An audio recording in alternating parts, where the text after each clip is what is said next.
नमस्कार, बहुत स्वागत है आपका। आप देख रहे हैं पद्मन्यूज 24/7 कृष्णा संडे के साथ। बुलेटिन की शुरुआत करते हैं हेडलाइन से। शहर के रेंजर कॉलेज में गिरा विशालकाय लिप्टन का पेड़, चपेट में आए 1 दर्जन से ज्यादा दोपहिया वाहन, बाल बाल बचे सुबह सैर करने वाले।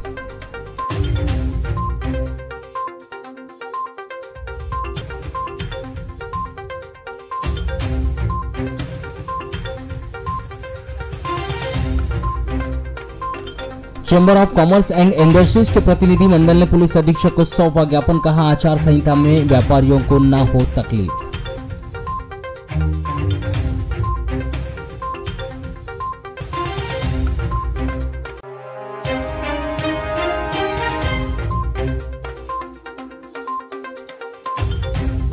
प्रधानमंत्री आवास योजना में सामने आया फर्जीवाड़ा, एक ही स्थान में स्वीकृत कर दी गए 2 हितग्राहियों के आवास, बैयर के ग्राम सोनपुरी का मामला।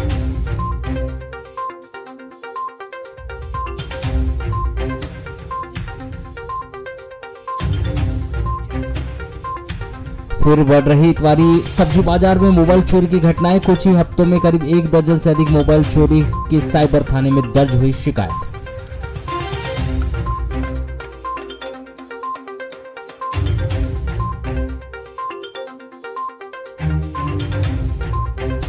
नगरपालिका और ट्रामा सेंटर में हो रहा था आचार संहिता का उल्लंघन, मीडिया का कैमरा चालू होते ही हरकत में आया प्रशासन, कई अखबारों से तो कई कपड़ों से ढके गए प्रचार प्रसार वाले पोस्टर।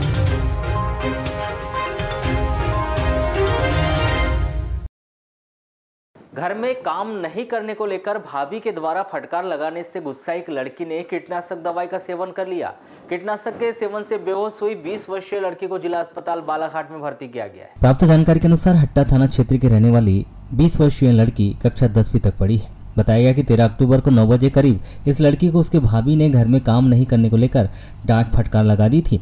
भाभी के द्वारा काम नहीं करने को लेकर फटकार लगाने से लड़की गुस्सा हो गई और उसने मानसिक तनाव में आकर घर में रखी कीटनाशक दवाई का सेवन कर लिया था। कीटनाशक दवाई के सेवन से लड़की की हालत बिगड़ गई और परिवार वालों ने इस लड़की को प्राइवेट वाहन से जिला अस्पताल बालाघाट लाकर भर्ती किया। लालबरा थाना क्षेत्र के अंतर्गत आने वाले ग्राम छिंदलई रोड पर टवेरा ने मोटरसाइकिल को ठोस मारकर फरार हो गई। इस दुर्घटना में टवेरा की ठोकर से मोटरसाइकिल सवार राजेश पिता राधे नगी ने 42 वर्ष ग्राम बमनी थाना लालबरा निवासी घायल हो गया, जिसे जिला अस्पताल में भर्ती किया गया। बताया गया कि 12 अक्टूबर को राजेश नगी ने अपनी बहन चंपा नगिनी के घर जामटोला आया था। शाम 7 बजे करीब राजेश मोटरसाइकिल से अपनी बहन के घर जामटोला से अपने गांव बमनी जाने निकला था, तभी छिंदलई रोड पर टवेरा मोटरसाइकिल को ठोस मारकर फरार हो गई। टवेरा की ठोकर से राजेश घायल हो गया। खबर मिलते ही उसकी बहन चंपा नगी ने वहां पहुंचकर घायल अपने भाई राजेश को प्राइवेट वाहन से जिला अस्पताल बालाघाट लाकर किया गया। बारासिवनी नगर के सब्जी बाजार में निर्माण किए गए अवैध कॉम्प्लेक्स पर 13 अक्टूबर को नगर पालिका परिषद बारासिवनी के द्वारा कार्रवाई करते हुए जेसीबी से निर्माण को खरोच कर मालिकों को सख्ती से स्वयं का अपना अतिक्रमण हटाने की हिदायत दी गई। यह कार्रवाई नगर पालिका के द्वारा जिला कलेक्टर के निर्देश पर करने के उपरांत पंचनामा कार्रवाई की गई। प्राप्त जानकारी के अनुसार नगर के सब्जी बाजार में उत्कर्ष सिटी मार्ग पर 2 दुकानों का अवैध निर्माण किया गया था, जहां पर निर्माणकर्ता के द्वारा डबल फ्लोर्स की दुकानें भी बनाई गई, जिसकी शिकायत जिला कलेक्टर जिला निर्वाचन अधिकारी डॉक्टर गिरीश कुमार मिश्रा से की गई थी, जिस पर उक्त अतिक्रमण को हटाकर पालन प्रतिवेदन जिला कलेक्टर कार्यालय को भेजने के लिए नगर पालिका परिषद बारासिवनी को आदेशित किया गया था। जिसमें मुख्य नगर पालिका अधिकारी दिशा डेहरिया, नगर पालिका पुलिस बल व राजस्व विभाग के दल बल के साथ जेसीबी लेकर मौके पर पहुंचे, जहां उनके द्वारा अवैध अतिक्रमण को हटाने की कार्रवाई प्रारंभ की गई, परंतु उक्त कार्रवाई को कथित रूप से किन्हीं कारणों को रोकते हुए अवैध अतिक्रमणकर्ता को सख्ती से स्वयं को अतिक्रमण हटाने के लिए निर्देशित किया गया। तत्पश्चात मौके पर पंचनामा कार्रवाई करने के उपरांत पूरा दल बल वापस हो गया। इस दौरान अतिक्रमण की कार्रवाई के रूप में दुकान के 2nd फ्लोर की एक साइड की दीवार को थोड़ा सा तोड़कर जेसीबी के पंजे से खुरदा गया और वहीं सामने से बाहर निकली हुई छत को तोड़ने का कार्य किया गया।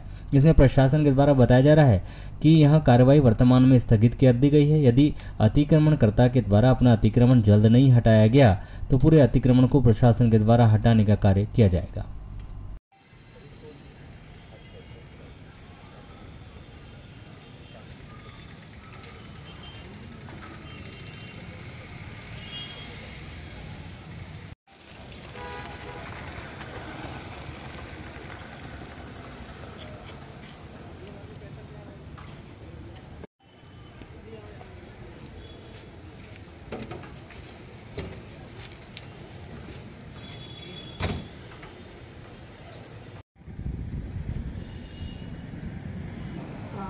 जिला निर्वाचन अधिकारी महोदय के यहाँ से शिकायत प्राप्त हुई थी जिसमें पालन प्रतिवेदन मांगा गया था, जिसके परिपालन में आज हमारे द्वारा संयुक्त रूप से कार्रवाई की गई है।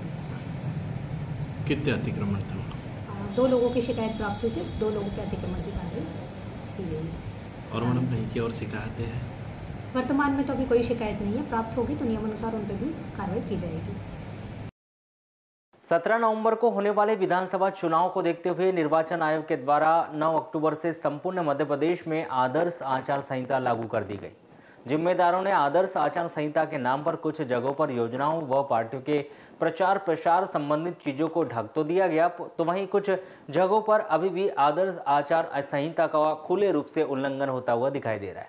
वहीं कई जगहों पर प्रचार प्रसार सामग्री को ढकने के लिए जिन अखबारों का उपयोग किया जा रहा है, अब वही अखबार विभिन्न पार्टियों के विभिन्न योजनाओं और उनकी घोषणाओं का प्रचार प्रसार कर रहे हैं। ताजा मामला बालाघाट नगर पालिका परिषद और जिला अस्पताल के ट्रामा सेंटर का है, जहां मुख्यमंत्री और प्रधानमंत्री के द्वारा चलाई जा रही विभिन्न योजनाओं के प्रचार प्रसार को ढकने और आदर्श आचार संहिता का पालन करने के लिए कर्मचारियों के द्वारा सरकार की योजनाओं को अखबार से ढका गया था।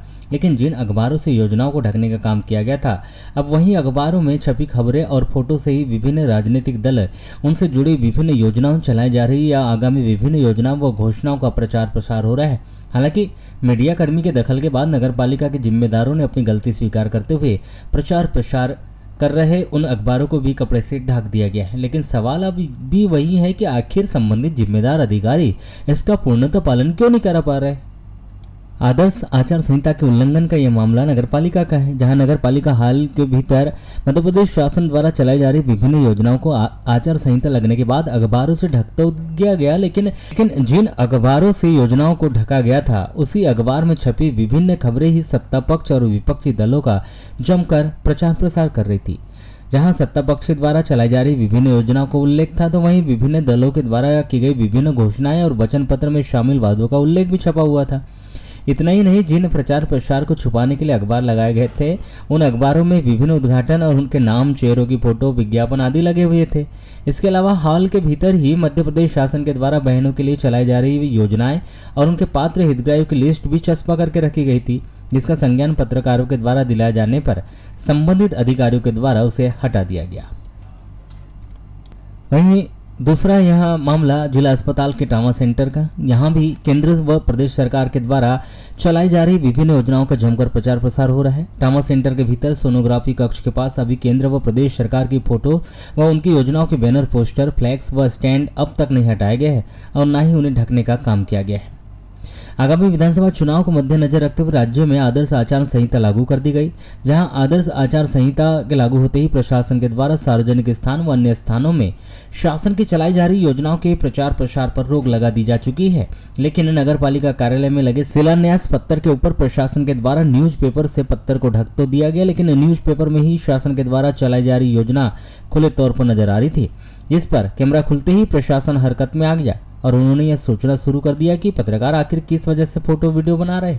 जब पत्रकारों ने नगरपालिका अधीक्षक से चर्चा की तो उन्होंने तत्काल गलती स्वीकारते हुए कर्मचारियों से न्यूज़पेपर के ऊपर कपड़ा ढकवाने का कार्य शुरू करा दिया गया। उन्होंने बताया कि पत्रकारों के द्वारा अवगत कराने पर नगर के अन्य स्थानों पर जो जगह छूट गई है उसे भी नियम के अनुसार ढकने की कार्रवाई की जाएगी। कार्यालय में किया गया था, इसे अखबारों से ढका गया था, पर आप लोगों द्वारा संज्ञान में आया इस बात को, उसे हम लोगों द्वारा कपड़े से ढकवा दिया गया है। पर ऐसा उसमें स्पष्ट नहीं है, ऐसा विस्तृत रूप से नहीं है, ऐसी कुछ बिंदु हैं जो अखबारों में रहती हैं और अखबारों में ढका गया था। अब आप बोल रहे हैं ऐसा स्पष्ट नहीं लिखा, लेकिन यहीं सामने मुख्यमंत्री लाडली बहना के भी बैनर कागज लगे हुए हैं योजना के, वो भी आचार संहिता का उल्लंघन में कहीं ना कहीं आते हैं। चूँकि अखबार से ढका गया नहीं, ये जो सामने लगा है लगे हुए जो योजना का जो मुख्यमंत्री लाडली बहना के लगा हुआ है, योजनाओं का प्रचार प्रसार हो रहा है, जिसपे बैन लगा हुआ है, पूर्णतः बैन लगा दिया गया है चुनाव आयोग द्वारा, लेकिन अभी तक उसको निकाला नहीं गया नगर पालिका से। हाँ, एक छोटा पोस्टर है लगा हुआ था, एक छोटा सा बैनर है, बैनर नहीं कहेंगे उसे, एक पर्ची थी जो अभी हॉल में लगी थी, उसमें नहीं निकाल पाए, उसे अभी निकाल दिया, आप लोगों का संज्ञान में लाया गया, उसे हटा दिया गया। आपका परिचय देखिए। मैं वाचस्पति त्रिपाठी, कार्यालय प्रभारी कार्यालय। मुख्यालय से होकर गुजरे बालाघाट सिवनी पहुंच मार्ग मजार के आगे निवासरत राजेंद्र फुंडे के मकान के बाजू में खड़ी इलेक्ट्रॉनिक दुपहिया वाहन में 13 अक्टूबर को दोपहर 3:30 बजे अचानक आग लग गई। आपको बता दें कि लगातार पेट्रोल डीजल के दामों में हो रही बढ़ोतरी से छुटकारा दिलवाने के लिए बहुत सी कंपनियों के द्वारा बाजारों में इलेक्ट्रिक बाइक लॉन्च कर उनकी बिक्री की जा रही है और लोगों के द्वारा बड़ी संख्या में इस तरह के इलेक्ट्रॉनिक दोपहिया वाहनों की खरीदी भी की जा रही है। लेकिन आए दिन इलेक्ट्रिक बाइकों में आग लगने की घटनाएं भी सामने आ रही है, जिससे दुर्घटनाएं भी घटित हो रही है। इसी तरह की एक घटना नगर मुख्यालय के सिवनी मार्ग पर निवासरत राजेंद्र फुंडे के घर पर दिखाई दी। प्रतिदिन की तरह शुक्रवार को वे भी अपनी दुकान पर बैठे हुए थे, तभी घर के सामने खड़ी इलेक्ट्रिक स्कूटी वाहन में अचानक से आग लग गई, जिससे आसपास में अफरा तफरी का माहौल मच गया और लोगों के द्वारा आनन फानन में जलती हुई बाइक पर पानी व रेत डालकर आग पर काबू पा लिया गया। यदि समय रहते आग पर काबू पाया नहीं जाता तो बहुत बड़ा हादसा भी घटित हो सकता था। इलेक्ट्रिक बाइक में आग लगने से उसके पूरे फाइबर और प्लास्टिक की बॉडी जलकर खाक हो चुकी थी। 3:30 बजे की घटना है।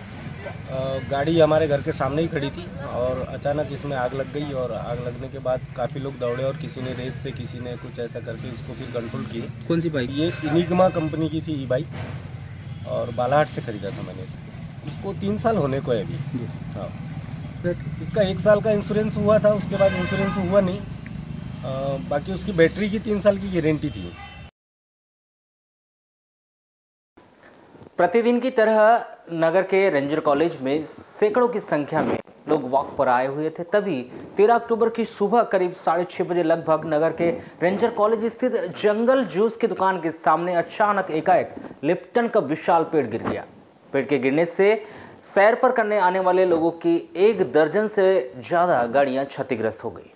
हालांकि इस घटना में जनहानि तो नहीं हुई, पर कोई भी बड़ा हादसा हो सकता था। आपको बता दें कि प्रतिदिन शहर के सैकड़ों लोग मॉर्निंग वॉक के लिए रेंजर कॉलेज परिसर और बनगंगा नदी के बजरंग घाट के पहुंचते हैं, जो अपने मोटरसाइकिल से वहां पर आते हैं और एक स्थान पर उसे खड़ा कर देते हैं और अपने मॉर्निंग वॉक में चले जाते हैं।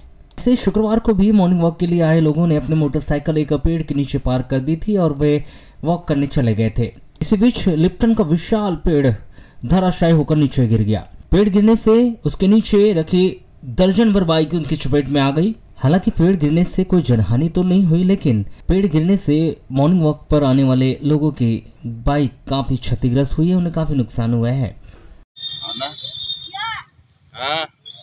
जिसकी गाड़ी है वो चलेगा घर। अब क्या करेगा तो बेटा, उसके बता, तू ही बता क्या कर सकता है?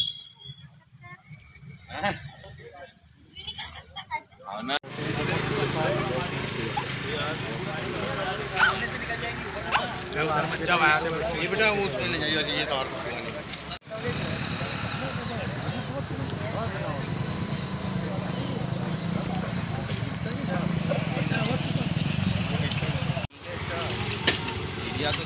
देख लिया मैंने, बहुत पुराना भी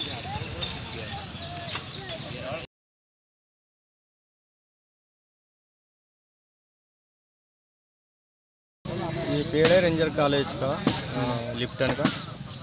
ये 6:30 बजे करीब गिर गया है। किस कारण? ये अपने आप गिरा है। अच्छा, क्या कोई जनहानि भी हुई क्या? जनानी नहीं हुई, 10-12 मोटरसाइकिल दबी है, टूट चुकी है, टूट की है। बाकी कोई किसी की जान कोई जनानी नहीं हुई। इन दिनों हनुमान चौक स्थित इतवारी बाजार में पुनः मोबाइल चोरी होने की वारदातें सामने आने लगी है। अभी लगभग कुछ ही हफ्तों में 1 दर्जन से अधिक मोबाइल चोरी की वारदातें साइबर थाने में दर्ज की गई है। आपको बता दें कि बीते कुछ महीने पहले ही इतवारी सब्जी बाजार में शहर के आम नागरिक जो सब्जी खरीदने आ रहे थे, उनके मोबाइल चोरी की वारदात बढ़ती जा रही थी और लगातार मोबाइल चोरी की घटना को लेकर कोतवाली पुलिस में शिकायत मिलने पर कुछ कर्मियों को सिविल ड्रेस में बाजारों में खड़ा भी किया गया था, जिस पर पुलिस को एक सफलता भी हाथ लगी थी, जिसमें पुलिस के द्वारा एक युवक को मोबाइल चुराते हुए रंगे हाथों पकड़ा था, जिसमें उसके द्वारा यह बताया गया था कि वह नागपुर का रहने वाला है। नागपुर से कुछ गैंग संचालित हो रही है, जिसका यह काम है कि वह नागपुर से लगे आसपास के जिलों में साप्ताहिक बाजार को टारगेट करते हुए वहां आने वाले सब्जी खरीदारों के मोबाइल जेब काटकर या जेबों से मोबाइल निकाल कर चुरा लेते थे और अन्य प्रदेशों में जाकर उन मोबाइल को बेचते हैं।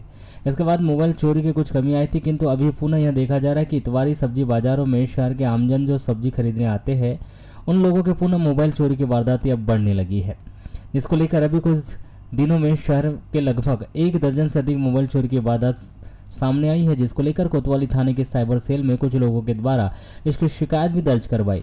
अब यह बड़ा विषय है कि क्या पुनः एक बार फिर नागपुर के चोरी करने वाले गैंग जिले में सक्रिय हो गया है या फिर चोरी की घटना कोई और कर रहा है। यह तो खैर पुलिस की कार्रवाई के बाद ही स्पष्ट होगा। जब हमारे द्वारा इस विषय को लेकर कोतवाली थाने के थाना प्रभारी प्रकाश वास्कल से दूरभाष पर चर्चा की गई तो उनके द्वारा बताया गया कि मोबाइल चोरी की वारदात को लेकर उनके द्वारा इतवारी बाजार में टीम लगाई जा रही है, किंतु अभी तक कोई उनके हाथ सुराग नहीं लग पाया है। जल्द ही वह इतवारी बाजार स्थित हो रही चोरियों पर भी अंकुश लगाएंगे।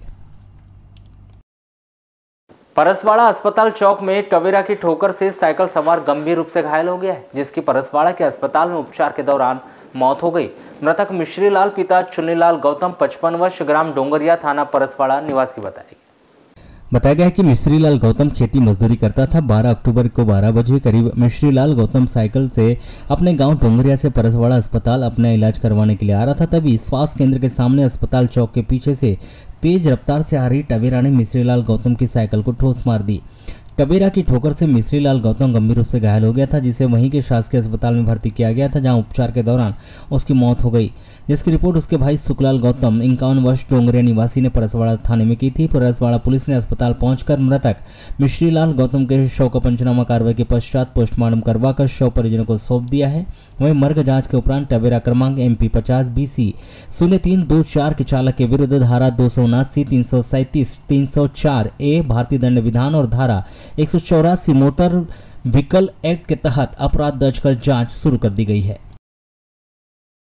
सरकारी योजनाओं में किस तरह से मनमानी और फर्जीवाड़ा कर नियम कायदों की धज्जियां उड़ाई जाती है, यह बैयर क्षेत्र के सोनपुरी पंचायत में देखा जा सकता है। दरअसल इस गांव में पंचायत प्रतिनिधियों ने मनमानी कर एक स्थान में 2 हितग्राहियों के प्रधानमंत्री आवास स्वीकृत करवा दिए गए। वहीं दोनों ही हितग्राहियों के मकान के जियो टैग व अन्य कार्रवाई कर किस्तें भी जारी कर दी गई। अब मकान मालिकों का हक को लेकर दोनों में विवाद हो रहा है। जब हमने पूरे मामले में जांच पड़ताल की तो आवास योजना में बहुत ज्यादा मनमानी और फर्जीवाड़ा किया जाना सामने आ रहा है। जानकारी के अनुसार बैयर जनपद क्षेत्र के ग्राम पंचायत सोनपुर के अन्नपूर्णा मंदिर के पास की आबादी मद की भूमि पर 2019 में इसे ग्राम की फूलनबाई मरकाम के नाम से प्रधानमंत्री आवास योजना के तहत आवास स्वीकृत हुआ था। पंचायत के सहायक सचिव सतीश उमरे ने नियम के अनुसार जियो टैग व अन्य कार्रवाई करने के बाद फूलनबाई के खाते में 3 किस्तों में 25,000 फिर 45,000 कुल 1,15,000 रुपए की राशि डलवाई गई। फूलनबाई ने सज्जा हाइट लेवल तक मकान का निर्माण भी करवाया, लेकिन फिर फूलनबाई की मौत हो गई। वहीं निर्माण कार्य भी अधूरा में रुक गया था। आदिवासी महिला फूलनबाई की मौत के बाद नियम के अनुसार उसके पुत्र कृपाल सिंह मरकाम को चौथी किस्त जारी होने की जानी थी, वहीं मकान भी पूर्ण करवाया जाना था। लेकिन पंचायत प्रतिनिधियों ने ऐसा न कर फूलनबाई के आवास को सोनपुरी के ही एक अन्य हितग्राही राम सिंह पिता स्वर्गीय चैन सिंह निर्मलकर को देकर उसके नाम से ही उसी स्थान पर PM आवास स्वीकृत कर दिया गया। वहीं इसी अधूरे मकान की जियो टैगिंग कर 3 किस्त, पहले किस्त 25,000 फिर दूसरी व तीसरी 45,000 कुल 1,15,000 रुपए की राशि डलवा दी गई। पंचायत कर्मचारी और प्रतिनिधियों की लापरवाही और फर्जीवाड़े के कारण अब उक्त अधूरे आवास के दावेदार 2 हो गए हैं।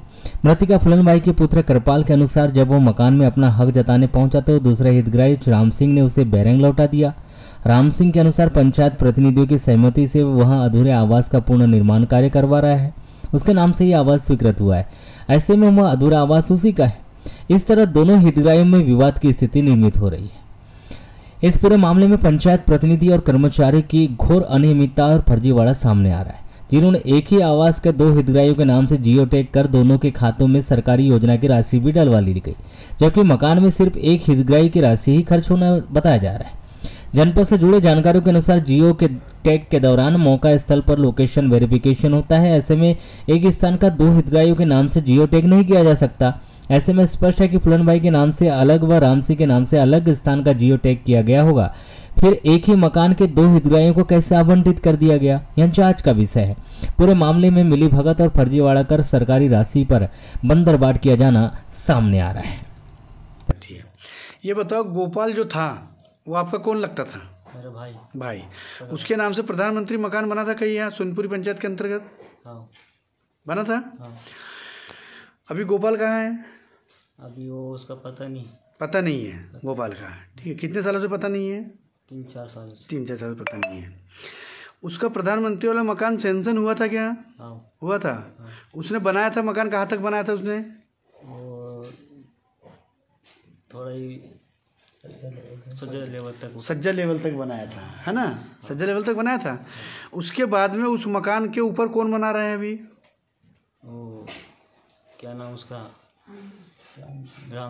राम सिंह बना रहा है। ठीक है, उसी मकान पे, है ना? पहले तुम्हारे भाई ने बनाया था, अब वो बना रहा है। तो वो मकान आपको चाहिए क्या? चाहिए ना आपको? तो आप कार्रवाई करना चाहते हैं? आपका प्रधानमंत्री वाला मकान स्वीकृत हुआ है? हाँ ना। कौन से वर्ष में हुआ है? 1.5 साल हो गए। 1.5 साल हो गए। हाँ। अच्छा, 1.5 साल पहले से स्वीकृत हुआ है। हाँ। ये बताइए कितनी कितनी किस्त मिली है? पहली किस्त कब मिली? 25। फिर दूसरी किस्त 45। फिर 45। हाँ, बस 45 2 बार मिली। हाँ, तो 1.15 मिल गए ना। हाँ, 1.15 मिल गए। हाँ, तो मेरे पास रसीद है इसकी। आपने मकान कहाँ बना रहे हो? क्या बोलते हैं, अन्नपूर्णा मंदिर ऊपर। अन्नपूर्णा मंदिर ऊपर। वो मकान वहाँ पर पहले किसी ने बनाया था? किसी का था, वो खत्म हो गया। वो तो मेरे को दिए। वो कौन था? उसका नाम मालूम है? गोपाल। पिता का नाम मालूम है उसके? नहीं मालूम। वो खत्म हो गया। हाँ। उसने कहाँ तक मकान बनाया था? कोई वो क्या बोलते हैं, वो सज्जा लेवल तक उठाया था उसने। हाँ। उसके बाद फिर अपन नहीं पता, उठाया था ना। 5-6 साल से कोई नहीं जा रहे थे वहाँ। अच्छा। तो दीवाल उवाल ईटा फीटा सब चोर के ले गए वहाँ। हाँ। मैंने शुरू से बनाया। अच्छा, तो वहाँ पर मतलब वो जगह, वो वहाँ तुमने बनाया हो? हाँ। उसके मकान पे, है ना? हाँ। उसके मकान पे आपने बनाया हो। हाँ। वो प्लिंथ तक बना चुका था उसने। हाँ, क्या बोलते हैं, सज्जा तक बनाया था। उसके बाद आपने बना रहे हो। हाँ। है ना? हाँ। आप बना रहे हो ना। आपको 3 किस्त मिली। आपको पंचायत में कौन कर्मचारी ने दिया था आपको? या मैं थोड़ी मंगूंगा जाके। नहीं, कौन कर्मचारी ने दिया था पंचायत की, ये पूछ रहा हूँ भाई।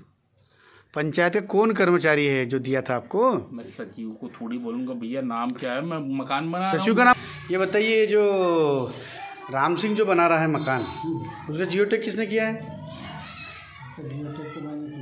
कितने बार किए हो? एक बार। कितनी किस्त निकली है? इसकी 2 किस्त। कितनी 25 और 45 और 3 किस्त निकली है। 3 किस्त निकली है। अच्छा, ये बताइए, जहाँ वो निर्माण हो रहा है उसी जगह कोई और बाई का मकान सेंक्शन हुआ था? पहले हुआ था। क्या नाम था वो बाई का? क्या बोले? फुलमत। सरनेम? अच्छा, चलो फुलमत। ठीक है, फुलमत भाई। उसी जगह हुआ था। उसकी कितनी किस्त निकली थी? उसका एक ही किस्त 40 की 25। पहले कितनी निकली? 40 एक ही किस्त निकली थी। तो उनने कितना निर्माण कराई थी वहाँ पर? उसका प्लिंथ तक ही था। कहाँ तक? प्लिंथ तक। अब उसके बाद ये बना रहा है वहाँ पर। कौन? राम सिंह निर्मलकर, वो बना रहा है। बताओ ना जी, बोलो ना जी। हाँ। वही बना रहा है। पंचायत ने अनुमति दी है वहाँ बनाने के लिए? हाँ, गाँव वाले बोले थे। गाँव के सरपंच साहब हैं, गाँव के उप सरपंच साहब नहीं बोले थे? तो फिर आप सबने उसको सहमति उसी जगह? हाँ। अच्छा। मुझे अभी जानकारी मिली है कि जो राम सिंह निर्मलकर जी हैं, वो उनको मकान दिला दिया गया। वो भी किसी और का मकान था। एक फूलन बाई पति श्यामलाल जी, उनको मकान अलाट हुआ था प्रधानमंत्री आवास योजना के तहत। फिर बाद में पता नहीं चला मुझे कि किन्होंने, यानी किसी पंचायत के किन पदाधिकारियों के माध्यम से वो मकान निर्मलकर को अलाट हो गया। और इसके पहले भी मुझे सचिव ने बताया कि वहाँ का जियो टैग किसी ने बाहर से कर दिया है। किसने कर दिया है इसका मुझे आइडिया नहीं है। नहीं, कौन पदाधिकारी? कौन? सचिव ने मुझे बताया, बाहर का सचिव, कि कोई बाहर से आकर के जियो टैग कर दिया है। इस बारे में उन्होंने मुझे बताया था। और इस बारे में मैंने सीओ साहब को भी अवगत कराया था। सीओ साहब कौन? सीओ साहब मेरावी जी। अच्छा। उनको अवगत कराया था कि वर्तमान में है अभी सीओ साहब? जी। अच्छा। इस तरह से घटना घटित हो गई है। अच्छा। तो लेकिन सीओ साहब बोले कि ठीक है, इसकी संज्ञान में लेंगे। उसके बाद फिर बात इधर उधर हो गई। लेकिन अभी तक कोई कार्रवाई नहीं हुई? अभी तक कोई कार्रवाई नहीं हुई, क्योंकि उस मकान का कोई वारिस का पता नहीं चल पाया था। अच्छा जी। लेकिन फिर अभी पता चला क्या? पता चला समग्र आईडी के माध्यम से कि उनका फूलन बाई का 2 बेटे थे, गोपाल और एक कृपाल करके। गोपाल का तो अता पता नहीं है, लेकिन जो कृपाल है वो अभी आए हैं और वो बोल रहे हैं कि मैं उस मकान का वारिस हूँ। और उन्होंने सबूत भी दिया है। तो हमको लगता है कि उसको मकान मिलना चाहिए, उसका अधिकार है, और वो अनाथ है, उसका कोई है नहीं दुनिया में, तो निश्चित रूप से एक सहारा होगा उसके लिए। और हम पूरी कोशिश करेंगे उसको मकान मिले और जो दोषी है उसको सजा मिले। प्रदेश में 9 अक्टूबर से चुनावी आदर्श आचार संहिता प्रभावी हो गई। आदर्श आचार संहिता के प्रभावी होने के साथ ही प्रशासन और पुलिस एक्शन मोड पर है। जिले की सभी अंतर्राज्यीय सीमाओं के साथ ही रास्तों पर सघनता से वाहन चेकिंग की जा रही है, ताकि जिले में निष्पक्ष और निर्भीक कराए जाने वाले चुनाव निर्भय और निर्विरोध कराया जा सके। चुनावी आचार संहिता में अंतर्राज्यीय सीमाओं और जिले के नाकों में आवाजाही के दौरान व्यापारियों को किसी प्रकार की तकलीफ ना हो, इसको लेकर chamber of commerce and industries के अध्यक्ष के नेतृत्व में एक प्रतिनिधि मंडल ने 13 अक्टूबर को पुलिस अधीक्षक से मुलाकात कर व्यापारियों के व्यापार को लेकर गतिविधियों से अवगत कराया। Chamber of commerce and industries अध्यक्ष अभय सेठिया का कहना है कि न केवल आदर्श आचार संहिता बल्कि आम समय में भी जिले का व्यापारी या उसका एजेंट जिले और बाहर में विक्रय किए गए सामानों की वसूली व क्रय किए गए सामानों का बिल जमा करने कैश लेकर जाता है। ऐसे में चुनाव आचार संहिता के दौरान अंतर्राज्यीय और जिले के नाकों में उसे बेवजह परेशान न किया जाए, इसको लेकर आचार संहिता के नियमों की जानकारी व्यापारियों तक होने और व्यापारियों को विषय में होने वाली परेशानियों से पूर्व मामले में चर्चा किए जाने को लेकर पुलिस अधीक्षक से मुलाकात की गई, जिसमें उन्होंने कहा कि आदर्श आचार संहिता में व्यापारियों या उसके एजेंटों के द्वारा कैश लेकर आवागमन में आयोग के नियम के अनुसार तय किए गए मापदंडों की जानकारी वह साझा करेंगे। चैम्बर ऑफ कॉमर्स इंडस्ट्री के सभी साथी व्यापारी बंधु सभी अलग अलग संगठन से आए हुए लोग हैं, सब 2 मिनट कि तो सभी लोग आज आचार संहिता लगी है। इसमें आदर्श आचार संहिता चुनाव के दरमियान इसमें बालाघाट के जो व्यापारी जिले के विभिन्न क्षेत्रों में वसूली के लिए जाते हैं तो उनके पास कैश रहता है, कैश की क्या स्थिति होगी, क्या क्या डॉक्यूमेंट्स हमको लगेंगे, वो सब बातें आज चर्चा हुई है। तो कलेक्टर साहब और एसपी साहब से चर्चा करने के बाद उसका हम रास्ता निकालेंगे और निश्चित रूप से व्यापारियों को भी कोई दिक्कत ना हो और जो सुदूर अंचल क्षेत्र में व्यापारी रहते हैं उनको भी कोई दिक्कत ना हो, और अलग अलग थाना क्षेत्र में कोई भी पुलिस वाले अलग अलग डिपार्टमेंट के लोग कोई परेशान ना करें, इसके लिए समुचित व्यवस्था कैसी बने, इसके लिए Balaghat chamber of commerce industry मिलने आया।